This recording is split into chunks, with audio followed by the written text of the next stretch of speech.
César Portela o el compromiso de la arquitectura con su tierra. Esta podría ser la idea matriz que mueve su inspiración. Decir tierra en Galicia es decir mar. El trabajo de este arquitecto gallego siempre da una sensación de una solidez que extrae del granito, de las cubiertas de teja, de los lucernarios armados con carpintería metálica, de las paredes estucadas con colores calientes. Pero esa densidad de los materiales siempre están suavizados por los rectángulos de luz que introducen el mar hasta la intimidad de los espacios, para formar un horizonte interior que es la forma de integrarlo en la obra. Con el linoleum y con la zona de abajo, o sea, que quede un poquillo todo entonado y que además nos agrande un poco el espacio y nos permita ver los colores estos de tesero aquel, que debían de ser. En la Casa del Mar de Samil, que es un museo marítimo, el agua de la bahía, la niebla y la lluvia galaica son categorías. Estos elementos naturales están incluidos entre los materiales de construcción como una sola sustancia. No ocurra como aquí, como las prisas, pues un poco que lo cortaron, ¿no? Sino que se han desvaído así, gradual, ¿no? De arriba abajo. Y después también ver un poquito este tono que yo Aquí aparece César Portela en persona y obra. Este es un arquitecto inimaginable sin el casco y el andamio. Su personalidad se desenvuelve con la máxima naturalidad en medio de la construcción viva, considerada como una empresa común entre técnicos y obreros. Está más o menos todo visto.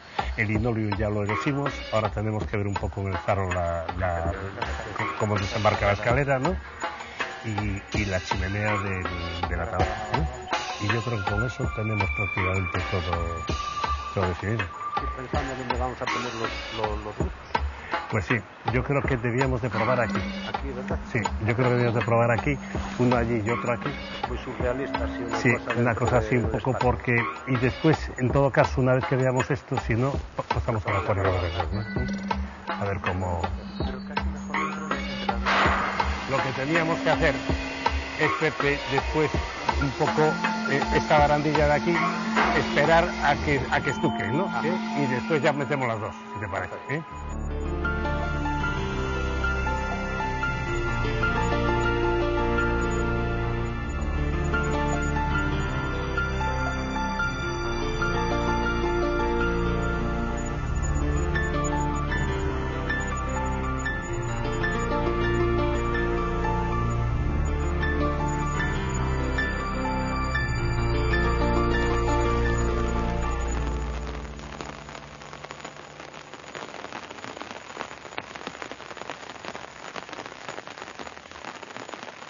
En la bahía de Vigo, la isla de San Simón contiene dentro de su belleza suave, brumosa y explícita, un karma de viejas tragedias. Esta isla fue Lazareto, lugar preservado donde pasaban la cuarentena los apestados que venían de América, y también fue famoso penal y paredón de fusilamientos de muchos republicanos por los franquistas durante la Guerra Civil. Una sangre que violó sus jardines.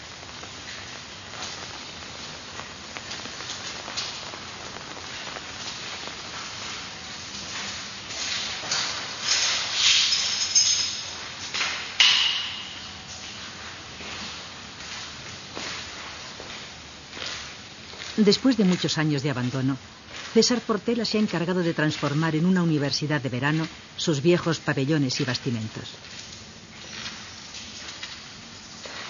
Restaurar esta isla para devolverla a la modernidad y a la inteligencia no significa solo adaptar las viejas estancias tan aciagas a nuevas aulas, salones de actos, cafeterías, comedores y bibliotecas. No basta con convertir simplemente las celdas de los presos o de los agonizantes en alegres habitaciones de estudiantes. Hay que hacer un trabajo más profundo. Se trata de erradicar también aquel karma negativo de esta isla, tan bella de jardines, con paseos de boj y miradores. Y esa es disciplina que no se estudia en la Escuela de Arquitectura. Es el trabajo en el que César Portela está más empeñado vitalmente, por lo que supone de desafío, no solo técnico, sino moral. Ahuyentar los negros fantasmas del pasado y hacer de este lugar, entre el clasicismo y la vanguardia, un punto de encuentro entre el placer de la naturaleza y el cultivo de la mente.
La arquitectura es una pasión como es el cine o como es la música, igual que en literatura se especula con la palabra, o en pintura con el color, o en escultura con la forma, en el cine con la imagen y con el tiempo.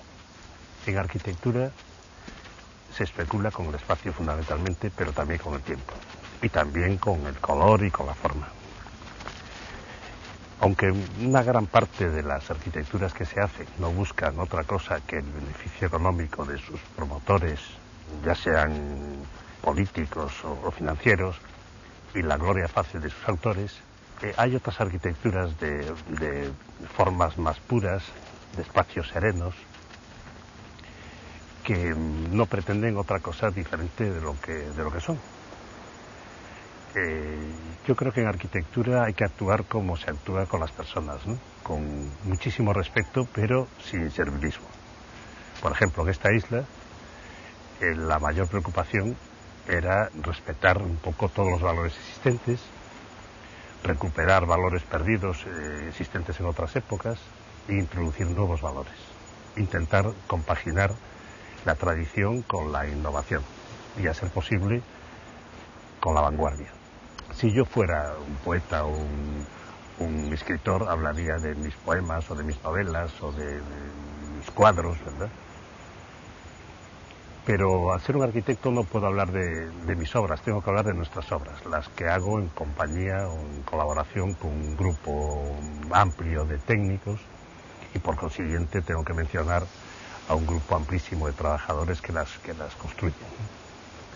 Es muy difícil el atribuirse una obra personal cuando la labor de arquitectura es tan compleja y requiere tanto esfuerzo y tanta participación. A mí me gustaría que en esta isla quedara mi impronta, pero que esa impronta se diluyera y se configurara y se sumara a la impronta que dejaron gentes anteriores a mí, que trabajaron aquí con gran dedicación y con gran entusiasmo.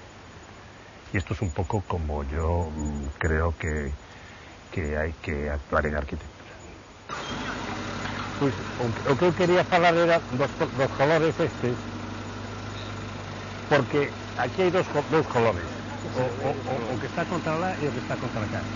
Cal lle gusta os que máis? A mí me gustaría máis o da izquierda. Este de aquí da izquierda, ¿verdad? Isto vai ganar moito cando quitemos os andamios, este a acera e todo isto este un poquinho outra vez. Todo por aquí botado, entonces queda correcto así de madeira. Perfecto, moi ben.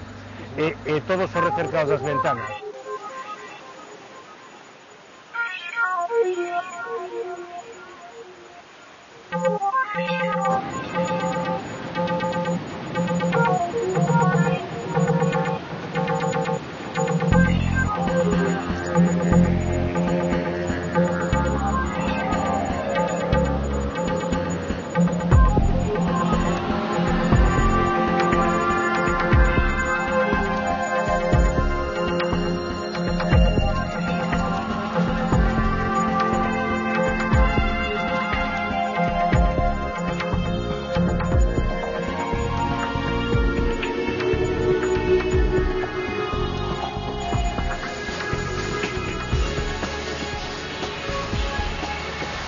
Con su peculiar austeridad formal, César Portela, en la Casa de Cultura de Cangas, concibe el granito, el cristal de los miradores y fanales, con la misma dialéctica entre la piedra, el agua, la tierra y la función a la que se destina la obra, teniendo a esta como la causa fundamental de su inspiración.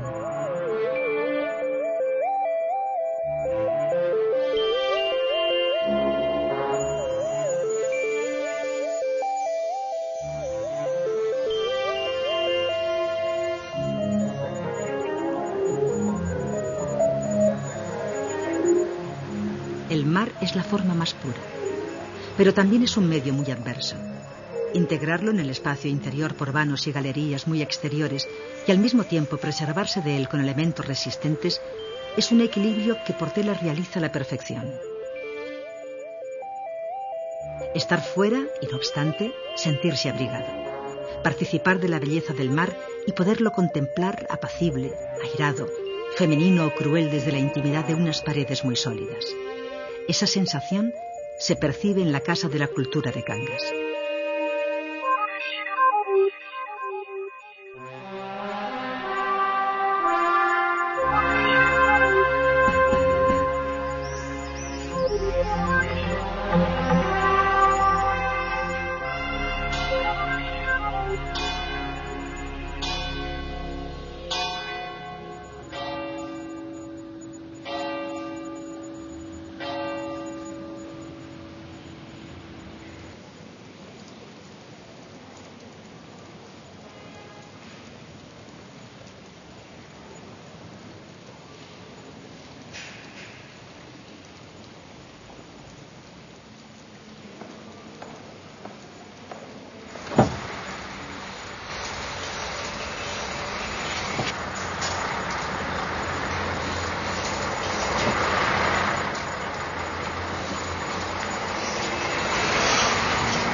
Frente a la estación del tren en Córdoba, César Portela ha levantado la estación de autobuses, una obra muy significativa de este arquitecto porque supone un ejemplo riguroso de una creación que se nutre de una ciudad con una cultura muy poderosa, sin que el creador pierda un ápice de su personalidad. Esta es una obra del gallego Portela en Córdoba, y en ella está Galicia, alambicada por todos los resortes de la luz del sur, formando una fotosíntesis.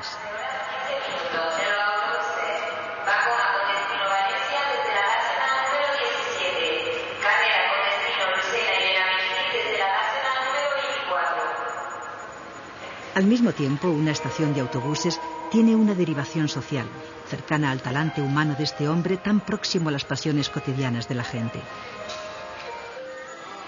Lo que en Galicia es el mar, en Andalucía es el sol. Portela ha concebido esta estación como un lugar para estar, para partir, para esperar.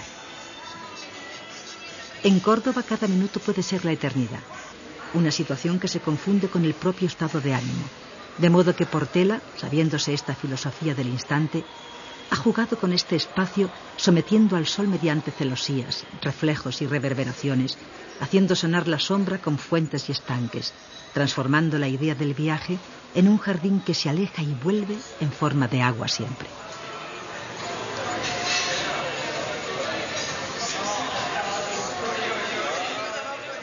Pero nunca deja por eso de ser Portela en la memoria. Esa sensación de solidez vanguardista está aquí atemperada por la sensualidad. La tradición árabe ha sido guardada en unos muros exteriores muy contundentes, en cuyo interior la luz se hace añil estucado, y los naranjos y los alberos no te hacen olvidar que estarás dentro del sur, por muy lejos que partan los autobuses. Los vericuetos de la judería de Córdoba son una prolongación mental del fluido de la gente, que desde estos andenes parten hacia destinos siempre imaginarios, aunque sean muy concretos.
Eso tenía el farallón ese de ahí, una forma de barco, ¿no? La idea era que todos los servicios se agruparan en esos dos prismas, ¿no? Y que después el faro fuera el resultado de confrontar esos dos prismas de base con el fuste, ¿no? Sí. Y arriba el remate la linterna, ¿no? Y que además fuera un sitio que sirviera pues para, no solo como señal marítima, sino todas esas plataformas que fueran como plazas, como espacios públicos, ¿no? Sí. Para que la gente pudiera, que se acercase aquí, pudiera disfrutar de este paisaje tan maravilloso que es en Punta Mariga, ¿no? Sí. Y no esos faros que están aislados, que sirven solo como señales marítimas, pero que la gente no tiene dónde estar, sino que ahí fueran como plazas para contemplar el paisaje, como balcones para contemplar. Esa especie como de mascarón de proa a Punta América, ¿no? Y se recorta la silueta con la puesta del sol y es fantástico. Es un sitio para venir a disfrutar de la naturaleza, ¿no? Sí.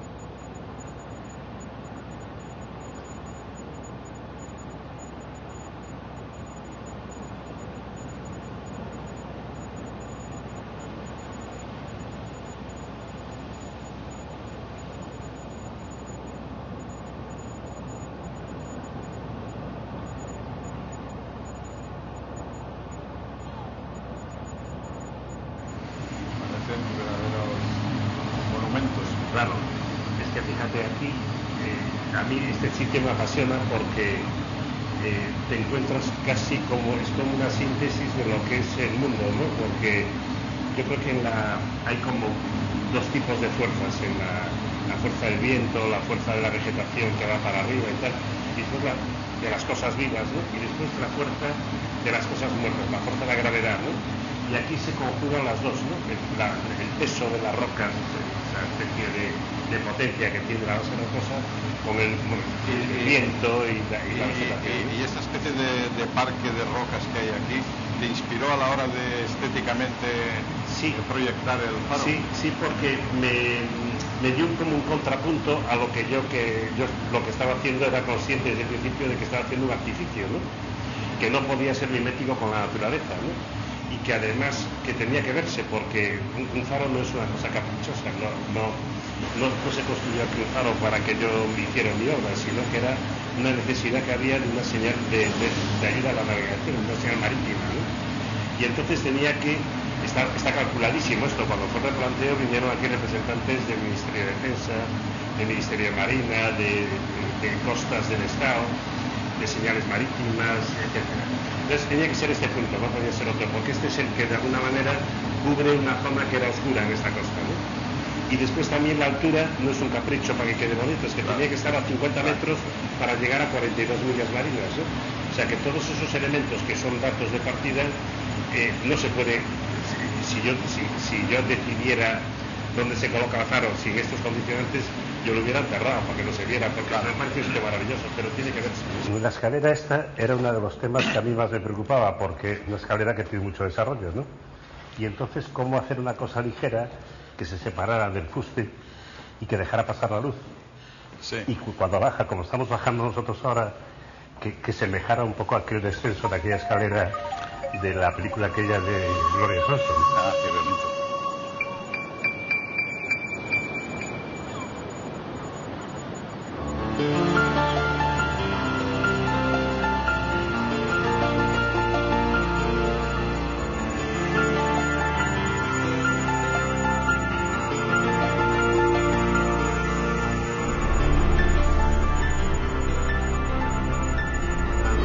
De los barcos y tal, y yo esa era la señal ya de que ya no aguantaba más en Madrid y que tenía que venirme de vacaciones, ¿no? Uno de tus sueños también era ser director de cine, ¿no?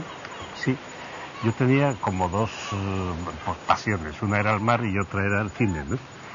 Me gustaría no morirme sin hacer, aunque fuera con un vídeo, una película, ¿no? Porque, sí.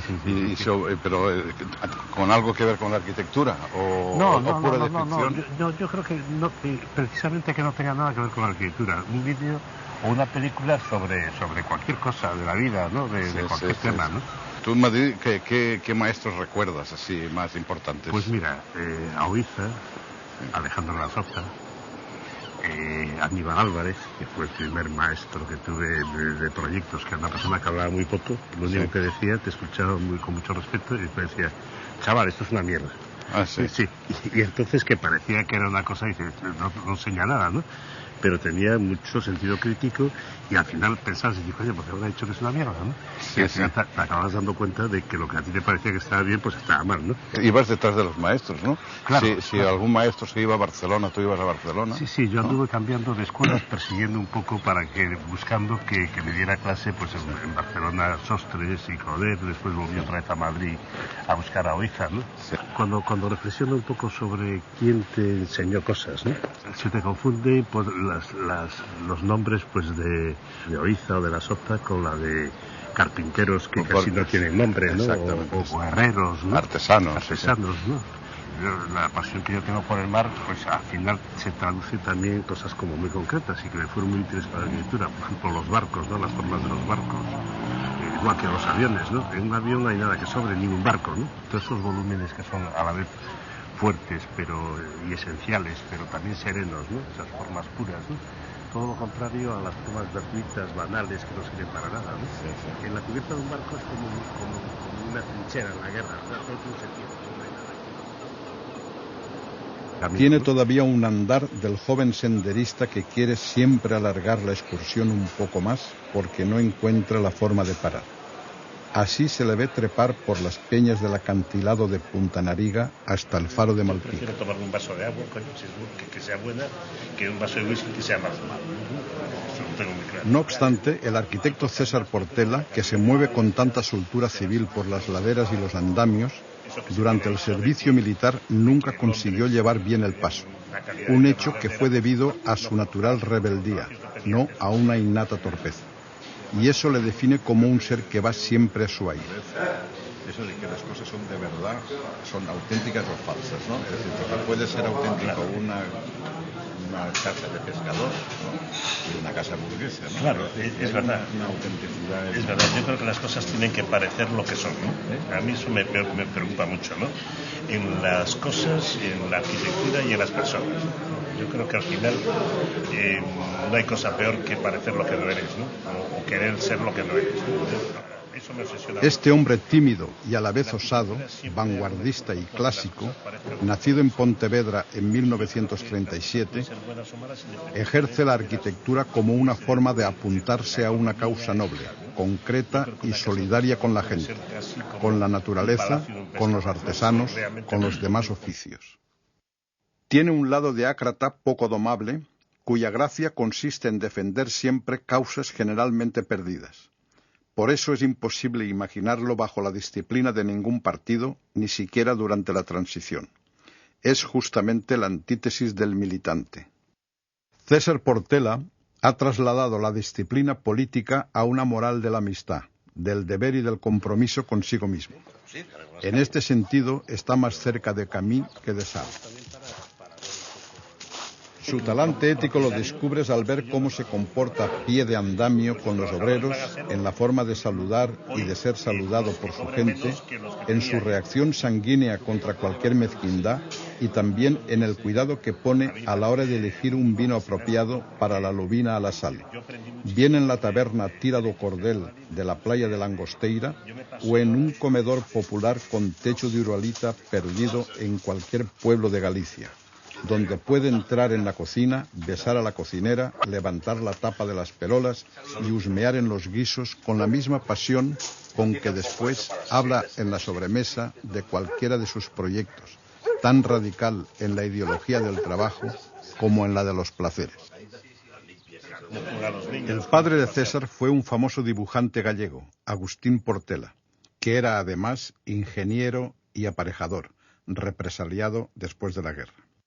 De joven soñó con ser director de cine, pero estudió arquitectura en Madrid y en Barcelona. Fue de un sitio a otro según donde estuvieran sus maestros, Sáinz de Oiza, José María Sostres, Coder y Alejandro de la Sota. Pero hay un hecho fundamental. De estudiante en Madrid salía a la casa de campo para ver el mar. Desde allí divisaba ya los barcos de Galicia, oía las sirenas y soñaba que hacía travesías en ellos a lejanos países. Un hombre que nunca supo marcar el paso y que de joven era capaz de ver navegantes, cormoranes, barcos pesqueros o fantasmas desde el secarral de Castilla, tiene ya medio andado el camino para acabar siendo un soñador inconformista. Pero César Portela tiene todavía una cualidad más importante. Es uno de esos tipos con quien una persona decente y divertida se sentiría siempre muy a gusto compartiendo un buen vino y unas sardinas asadas.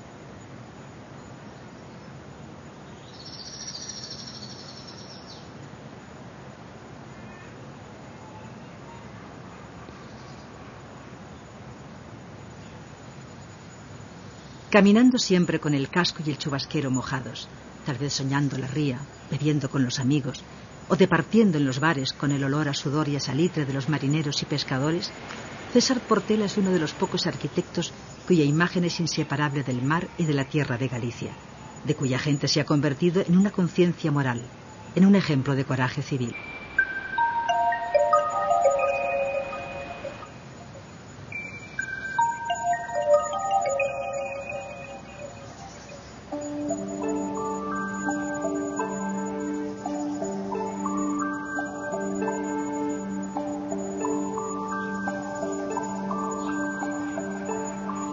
Aquí le vemos ahora en esta ladera de Finisterre, donde este arquitecto tan vital ha creado un cementerio racionalista para someter la bravura de la Costa da Morte a la forma pura de la eternidad, que no es sino la dulzura de la ría de Corcubión y el monte Opindo, que cierran el horizonte. Como se sabe, después de todo, en Galicia, cualquier horizonte consiste en volver a empezar.